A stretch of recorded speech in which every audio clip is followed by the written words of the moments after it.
A lot has happened since we were last on the mic. We'll get down to it today on Locked On Hornets with all the injuries, Tijon Salon's performance, Brandon Miller being the lead dog. We'll get to it all today on LOH.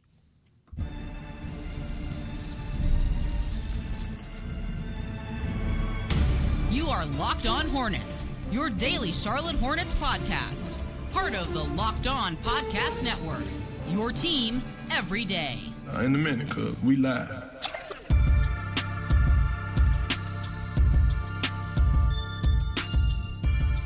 It's Locked On Hornets, part of the Locked On Podcast Network. It's your team every day. Thanks for making us your first listen. We're free. We're available anywhere you get your podcast, and that does include YouTube. This episode is brought to you by FanDuel. You can start the season with a big return on FanDuel. New customers can place a $5 bet, and you'll get started with $150 in bonus bets if you win your first $5 bet. Visit FanDuel.com to get started. Also, your favorite podcast now has a newsletter introducing the Locked On Hornets daily newsletter. One stop for ultimate team and league coverage delivered right to your inbox. You can sign up for free right now at LockedOnDaily.com. That's LockedOnDaily.com. Start your day with the all-new free Locked On Hornets newsletter. There's the man who writes it. That's Doug Branson, everyhornetsboxscore.com. He often thinks if he wrote it and then remembers that he did, but I promise you, he did. Doug Branson, he's also writing for his Substack, everyhornetsboxscore.com. He also hosts Locked On NBA with Hayes and also Matt Moore. I'm Walker Mehl. Listen to me, WFNZ, every weekday from 12 to 3 p.m. on Sports Radio 92.7 WFNZ. This is one of the most that this is like the most content that we've had to catch up on since we were last on a podcast. Doug, you and I both took a couple of days from the Locked On Hornets podcast to celebrate Thanksgiving with our families and do the holiday thing. And in that time, a lot has happened. Mostly bad. Not all bad. Not all bad. But a lot has happened. We have to start with the injuries, where it's amounting to the same level that we were in the last couple of years, where everybody gets hurt. The last couple of years, there were longer injuries with some of your star players. LaMelo, I hope, isn't going to be out for longer than the 2 weeks that he'll be reevaluated, but he is going to be out for quite some time. Tre Mann, it's not even you can go to him in the absence of LaMelo because, Tre Mann is also out. We've seen Miles Bridges miss time. Mark Williams, still, by Thanksgiving. Now here we are in December 2nd. Mark Williams still has not returned. All of the injuries are starting to mount up into a place where we have to have serious conversations about where this season is heading and how it affects your future. This is more reminiscent of 2 seasons ago, where you would lose a couple of players, you would get a couple of players back, but as soon as you got a couple of players back, you would lose a few more. And really both of these past 2 seasons, the difficulty for Steve Clifford and now for Charles Lee is that you've never been able to establish a rhythm. I think I saw a stat before the New York game that New York has had their starting lineup for all but one game this season, and Charles Lee's working with his 9th, probably now 10th starting lineup. And it's just like impossible to build any kind of rhythm, establish any kind of identity as a team when you're constantly swapping out not just rotation players, but like major rotation players, major contributors. And now you've got LaMelo Ball, strained left calf, reevaluated 2 weeks. Tre Mann, reevaluated 2 weeks. Just when they were on the verge, it seemed like, of they've got Nick Richards back now. It seems like they're going to get Mark Williams back very soon. Miles Bridges, again, another player that seems like on the mend, and then you lose 2 of your most valuable scorers. I mean, it's just, it's painful. I don't know what else to say. Yeah, well, we keep doing this. Like, and here we are. How long must we suffer? Here we are finding ourselves with the same caveats. If they're healthy, the injuries, if they had their guys back, I think they have a nice core, but we just got to see them together. Now we're going back to that same old song and dance. That is grab in case of emergency. And there are so many emergencies that we have to grab those phrases. So many injuries once again. So how does this affect the way you play out the rest of the year, Doug? Because we know players don't tank. Decisions are usually made by the organization on whether they want to tank. What's interesting to me is that Charles Lee and Jeff Peterson spent a lot of time up at that podium telling you that there's a lot of work to do. Rick Schnall told us that they were in the 2nd inning of a 9-inning ball game.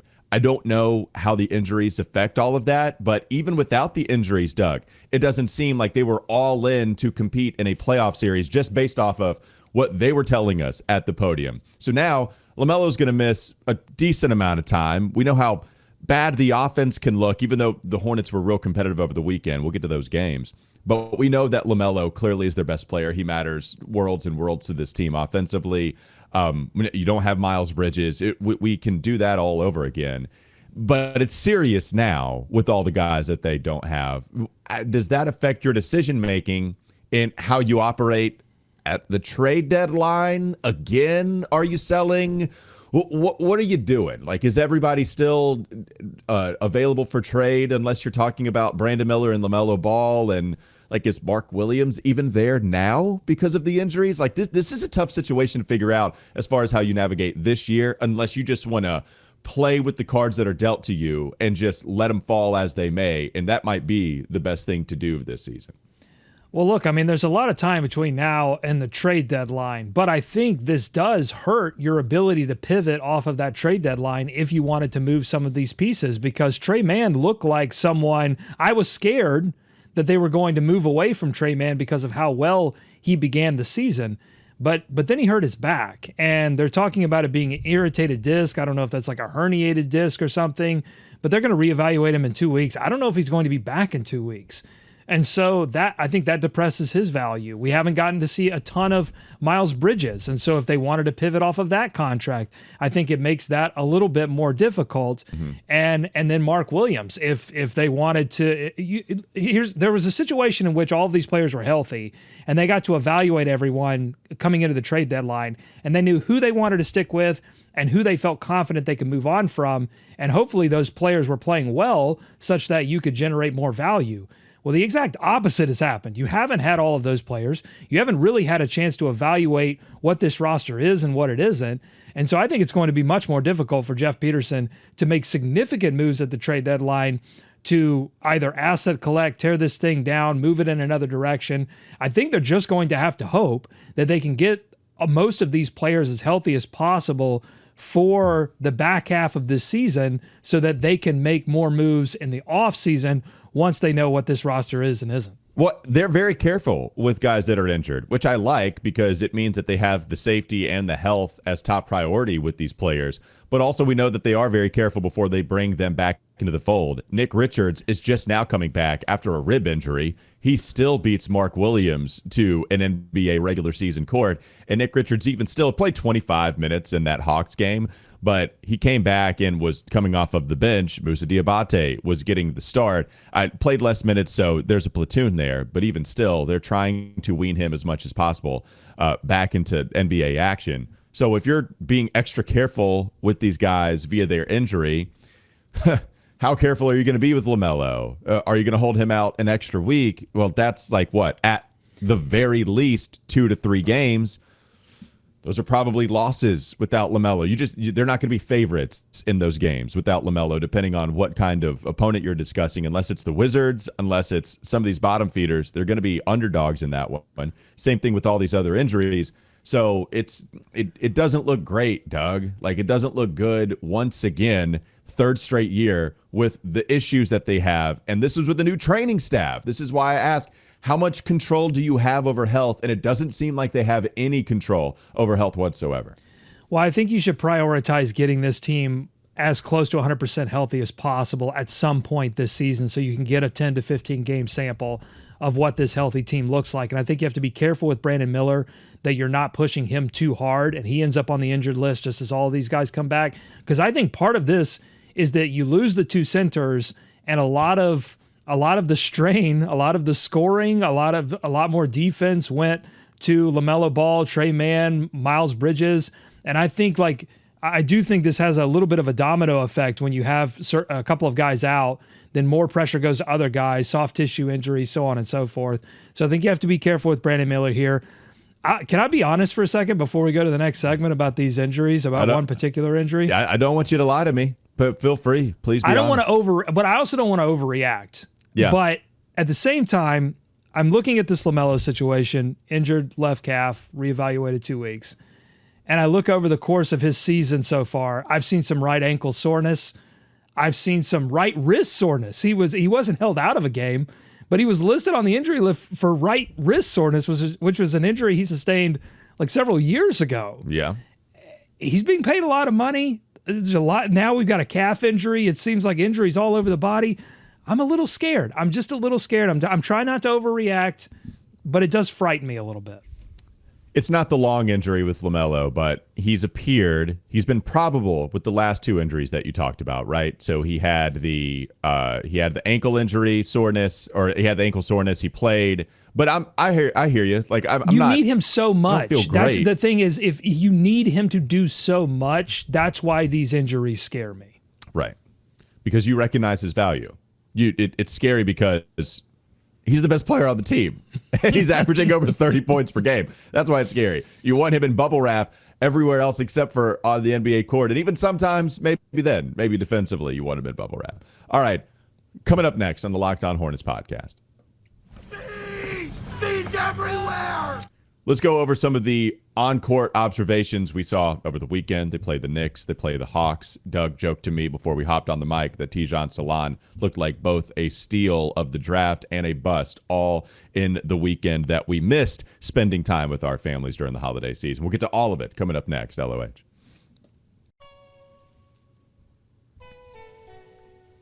But first, I want to tell you that this episode is brought to you by BetterHelp. How do you stay cozy during the winter months? For some, wrapping up in a blanket with a mug of hot chocolate or watching a movie with the family is the best way to spend the month of December. Therapy is a great way to bring yourself some comfort. Give yourself some comfort here, and it never goes away even when the season changes. If you're thinking of starting therapy, give BetterHelp a try. It's entirely online. It's designed to be convenient, flexible, and suited to your schedule. And all you have to do is fill out a brief questionnaire to get matched with a licensed therapist, and then you can switch therapists anytime for no additional charge. Find comfort this December with BetterHelp. Visit BetterHelp.com/LockedOnNBA today to get 10% off your first month. That's BetterHelp, H-E-L-P. BetterHelp.com/LockedOnNBA. More Locked On Hornets ahead.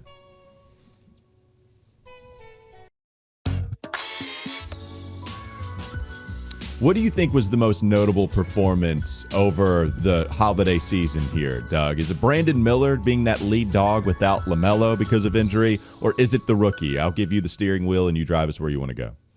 Yeah, Miller scoring 32 against the Hawks. It was all inefficient. I mean, defenses are still keying in on him. I thought that was certainly a key performance.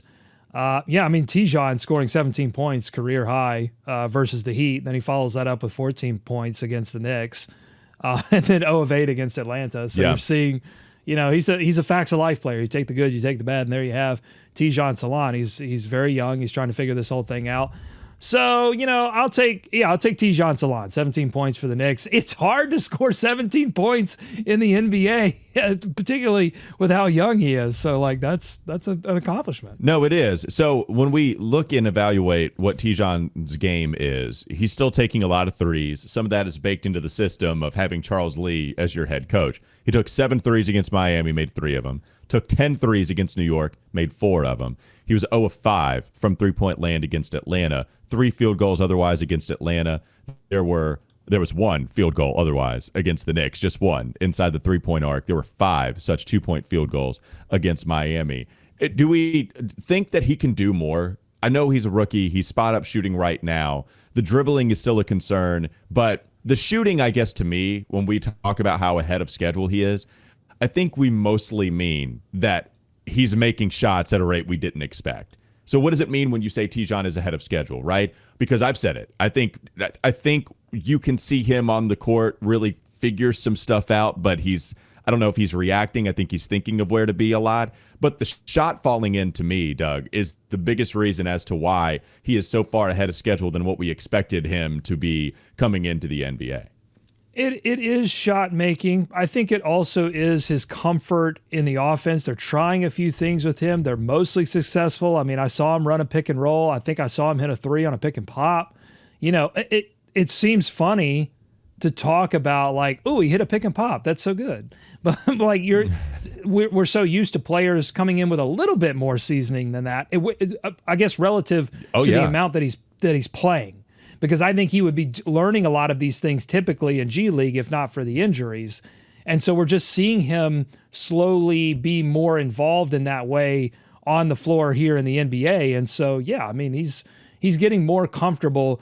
But the key for Tijon is that the confidence is not waning at all. He's crazy involved, maximum effort, and super confident. You never see him hesitate to take a shot, and that is going to benefit him as he continues to grow as a player. Any other observations on Tijon before we go back to Brandon? No, I think it was an up and down weekend. It's going to be up and down game to game, maybe within games sometimes. I mean, in the Knicks game, he started off well and then took some crazy shots late. And so, depending on when you tuned into that game, you might have a different opinion of what you feel like Tijon Salon is or isn't. But I'm super stoked about him. Yeah, I think I am more happy with him than I am not. Like, I'm excited to see where this can go. You're right about Miami, by the way. Completely forgot that was another game that we missed because it's been a little bit since we've been back. So you're right. Close game against Miami. This is what I want to talk about. They lose to Miami 98-94. Okay, have everybody out. LaMelo plays, but there's still a lot of dudes out of that game with all the injuries that they suffered. They lose to New York. Just by 1 point, okay? They lose 99-98 against the Knicks. This was group play. This is a good basketball team with what the Knicks have. Number one offense in the league. Yeah, and they don't even reach 100 points. They only lose by 1, and then they lose by 3 to the Hawks. So what is that? That's 8 points combined they lose by over the course of those 3 games with all the injuries. Okay, Charles Lee. He's taken a lot of criticism this year. A lot of LaMelo fans aren't pleased, of course, with the benching, but also with turning Brandon Miller into a three-point merchant rather than allowing him to explore ball handling and get to the mid-range, and that the system is more so just three-point or die, and if they don't have a lot of impressive ATOs. Does Charles Lee deserve some credit here, Doug, over these last 3 games with all the injuries, no LaMelo, and yet still only losing these games to teams that are clearly better than them with the injuries, especially with Atlanta, right? Like Atlanta's probably the best case that you would say Charlotte is better than, but not with LaMelo out, not with Miles and Tre out. So Charles Lee, how much praise does he deserve for having these guys play competitively against those squads? For sure. I mean, defensively particularly. I mean, I think they've had some good game plans against the stars that they've been up against, and you got to credit Cody Martin and Josh Green on the defensive end for taking away some of the better offensive pieces that they've played over the last couple of days, or at least limiting them to start the game. And, that just kind of takes them out of rhythm. And, we saw some volume scoring a lot over the course of these 3 games, but not a ton of dominant scoring. And so credit to them. But yeah, there have been some late game issues, but I think those late game issues are more about Cody Martin has been in the corner taking the 3 or taking the foul shots, and he hasn't been able to deliver. Josh Green missed a couple of key 3-pointers after playing well to start that Knicks game, just not coming through in the clutch and not having LaMelo Ball. I mean, that's the guy who would have been taking the shots. And a lot of people complained about Cody Martin getting the look there at the end of the game against Miami, and then we found out the calf injury that LaMelo sustained was on that final play. And so, you get Cody Martin open there and he gets fouled and misses the free throws. So, yeah, a little bit of tough luck here. But I think really when you look at this, you have to say for most of these games, they didn't have any business being in these games to begin with. And They were in those games a lot because these players are all buying in to what Charles Lee is selling right now. But they are who they are. You are who your roster is. You can't run away from that. And eventually, if guys don't come back, and because I've seen this story play out over the past couple of years too, where you have this moment of euphoria where guys leave and then other guys get called up and they're running on pure energy and adrenaline and they've got a chance to showcase themselves and it's all great. And it's like, wow, all these bench wrenches coming through for the Hornets. And you give that a couple of games, and eventually the blowouts are coming because that is going to fade. Guys start missing shots. You are who you are. One thing, too, just particularly with the coaching praise here, I thought in the first 2 games of the season, right, you want to see your team get better, especially with a young squad. How much better are they in game 20 than they are in game 1 or game 2? Well, what's interesting here is that the Hornets played the Hawks and the Heat so early into the season. The Hawks were the 2nd game of the year. The Heat, it was the 3rd game of the year. So now you're starting to see some repeat opponents pretty frequently one thing I wanted to see from their defense was to defend without fouling. Jimmy Butler, Trae Young, those guys get to the foul line at will. They are among the best in baiting you to foul. And Jimmy was shooting 17 free throw attempts in that first matchup, and he took over late. So you go to Jimmy Butler in this game. How about Jimmy Butler taking a big old goose egg from the free throw line? Like 0 free throws for Jimmy Butler in 25 minutes of play. I thought, okay, this is something that killed us last time. This is something we want to emphasize going into this matchup, and it seems like they emphasized it. A 17 free throw attempt difference. That's a huge deal. And then you go to Trae Young, only 6 free throw attempts for Trae Young in this second matchup. There were 13 for Trae in the first. I think, to me, that has to be a message that is emphasized by the coaching staff for it to play out in 2 different scenarios for you to be better. And this is with a squad that is worse than what they were at the beginning of the year, right? Like, you're talking about these teams, this squad that looks so different because of all the injuries. If you wanted something specifically to point to and say, hey, that seems like a coaching thing, I think the defending without fouling on the Stars, 6 free throw attempts combined, all coming from Trae between him and Jimmy. Hey, nice job. Like, seriously, the 8 points combined, these 3 losses. I'll take it. I'll take the moral victory. I mean, against Atlanta, 13 steals and 6 block shots. Dyson Daniels, the steal master of the NBA this season, only 2 steals. Trae Young, only 14 points. And again, that was defensive scheme. That's why Jalen Johnson was 8 of 12 for 20 points, because he was open, because there was a lot of intense defensive attention being paid to taking away Trae Young. And so they're giving themselves opportunities to win. But I will say, losing now 5 straight, so many of these games have been close. You can, in the post-game press conferences, you can see that it's wearing on Charles Lee. You can see it's wearing on the players because they don't care about the context. They want to win these basketball games desperately, and they're giving 100% and not coming away with the win. Mm-hmm. And that's why I'm saying, like, the dam is if they don't get a win soon, the dam is going to break, and you're going to see some like 2 straight 20, 30-point losses. I've seen this before. I'm speaking from the experience. I'm afraid I have experience in this area, in this exact area where the Hornets are this injured and have to play this long with a MASH unit. I just know it's coming. That seems an awful lot like must-win talk, Doug Branson. It seems very close. Yeah, the eye bags for Charles Lee, they're inevitable. If they don't show up in the second half of this season, it's going to show up in the first half of next season. Just think about the just overwhelming joy and positivity and it was brightness. I mean, he was emanating light from his eyes to begin this season. Yeah. And this is what the Hornets, unfortunately, this version of the Hornets, this is what they do to you. It is like they always do the pictures of the president of the United States from the moment that they're elected to when they leave office. And it's always like a dramatically, great Barack Obama, for example, like, gray hair by the end of it, looking much older. Like, this is what the Hornets do to you. Unfortunately, one day this will end. And we'll all have a really good laugh about it. Right now, we're all having a good cry about it. The Borrego time span is very interesting to go back and see when he was first introduced to where he ends up as the Hornets head coach.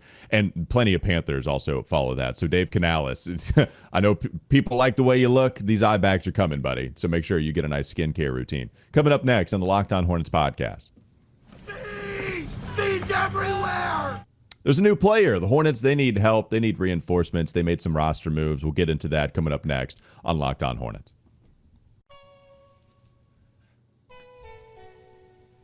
This episode is brought to you by FanDuel. You can get ready to tackle the second half. I guess, we're coming down the stretch of the NFL season. Well, you can get ready to tackle all of it with FanDuel, America's #1 sportsbook. Right now, new customers can bet $5. You can get $150 in bonus bets if you win. The FanDuel Sportsbook app gives you everything you need to place live bets on the NFL all in one place. So when you get a hunch in the middle of the game, you can check out the latest stats, view live play-by-play, and so much more on the same page where you place your bets. I'm a same page type of guy. I don't like having all of these tabs open. I like having it all in one page, even if it's small window, small window, small window. FanDuel allows me to do that, and I appreciate them. So Just visit FanDuel.com to join today. You'll get started with $150 in bonus bets if you win your first $5 bet. That's FanDuel.com. Never waste a hunch. Make every moment more with FanDuel, an official sportsbook partner of the NFL. More Locked On Hornets ahead.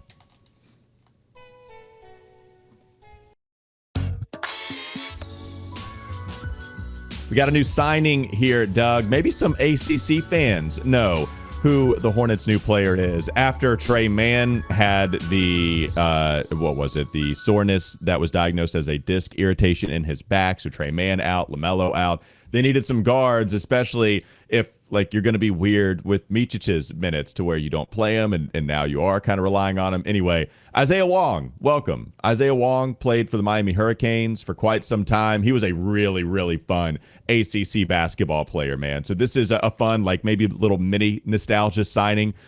He was a Final Four member with the Hurricanes, too, when he played for Jim Larinaga. Doug, what else do you have for us on Isaiah Wong? 6'4", 185. Seems like he can get his shot off from anywhere. Wingspan looks great. Pretty decent mid-range jumper. His three-point shot improved over the course of his career at Miami. And I think if you wanted to be worried about Tre Mann's return to play, I think probably the Wong signing would do that for you. Less so, I think this has less implications on LaMelo Ball, other than it's just the combination of losing Ball and Mann. What it's done to the Hornets' ability to generate points has been devastating. I mean, all these close losses, we talk about holding New York to under 100 points. They had to do that. You have to do that every night because the Hornets aren't scoring at a good enough clip.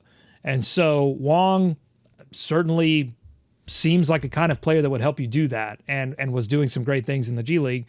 I like that they're willing to go out and find reinforcements from outside of their own system. That's not something I'm particularly used to with this franchise under the previous regime. So that's nice to see. I think not to go all the way to the next NBA draft. I'm hoping that the draft talk doesn't hit us all so soon. We get to it earlier and earlier every single year. So I don't mean to introduce this as official draft talk season.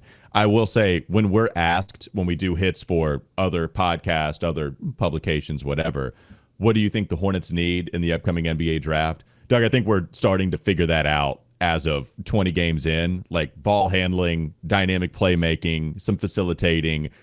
You could use anything, right? You could use anything still at this stage. Mitch Kupchak is ringing in my ear right now saying we're not talented enough to choose best player or best position available. There are no all-stars on this team. I hear that ringing in my head, even though we do have one now. I would say the playmaking stuff, especially if Tre's hurt, especially with LaMelo having an injury history, especially with there being some of those guards that are probably most at risk to be on the move, it would be nice to have someone that I trust with the basketball in their hands, that are going to make players better. Brandon Miller, the turnovers are still an issue. He had 6 against New York, on a high usage for Brandon. He's going to turn the basketball over a lot right now. I hope he gets better, but right now it is what it is.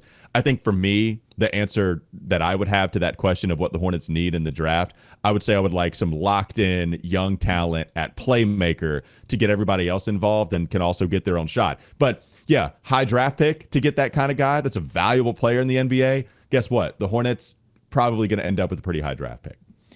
Well, and I think there's a big question mark around how much Isaiah Wong will look for his own shot versus looking for others, and how much they're looking for him to look for his own shot. I think they're probably looking for him to do that, create some offense for himself. Yep. And I think that comes alongside of something we haven't mentioned yet when we're looking back at this past weekend, which is I think that Vasa Micic is starting to figure it out.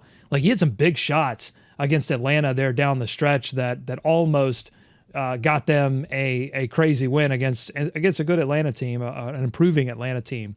And so Micic is starting to figure it out. Took him a while. Could have used that probably at the beginning of the year. Probably would have taken some pressure off of LaMelo Ball. Maybe taken some pressure off of that calf.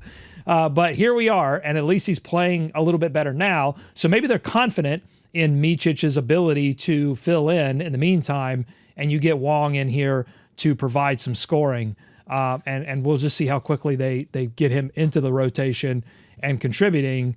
The Hornets need some scoring, and it seems like that's the one thing that Wong can do.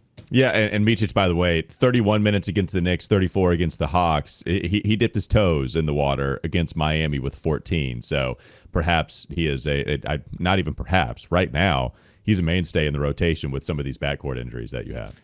And I will say, like, every player so far, with the exception of Rodin, who they dropped in order to make this move, some people were wondering, are you going to elevate Musa and let someone go? Or are you going to let, Rodin go and then make him a two-way? Well, they made him a two-way and let Rodin go, okay?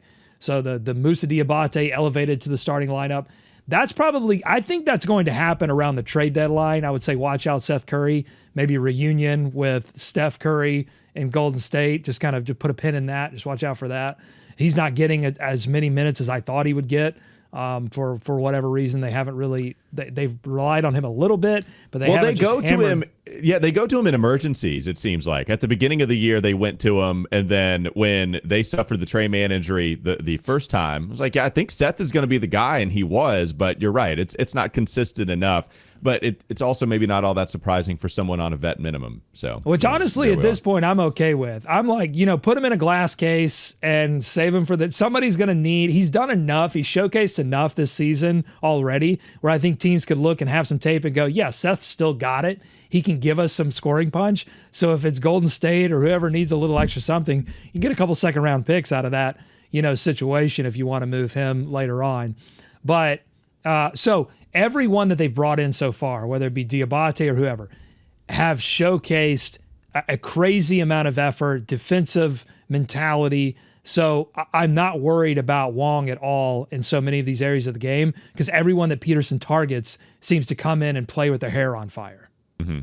That's the MO. You have to have that heart. You have to have that determination. You have to set your head on fire. That's the sort of baseline what you have to play for the Hornets right now. Competitive joy, Charles Lee calls it. You have to have competitive joy to be on this team. He looks a little short on joy right now, but the Hornets are still competitive. They are. They absolutely are competitive. That'll do it for Locked On Hornets. Thanks for making us your first listen. We're free. We're available anywhere you get your podcast. That does include YouTube. Hopefully you enjoyed the Thanksgiving season. Now we're getting back into the fold for a little bit, and then it'll be Christmas season. And then we have really kind of the second half of the year where I have no clue where the Hornets are going to be. I have no clue who's going to be healthy. I don't know what's going to happen, but we'll have you covered every step of the way. Doug Branson, everyhornetsboxscore.com, on Twitter at Doug Branson LOH. You can also listen to the Locked On NBA podcast. I'm Walker Mehl. Listen to me WFNZ every weekday from 12 to 3 p.m. Sports Radio 92.7 WFNZ. Have a great rest of your day. We'll be back with you tomorrow.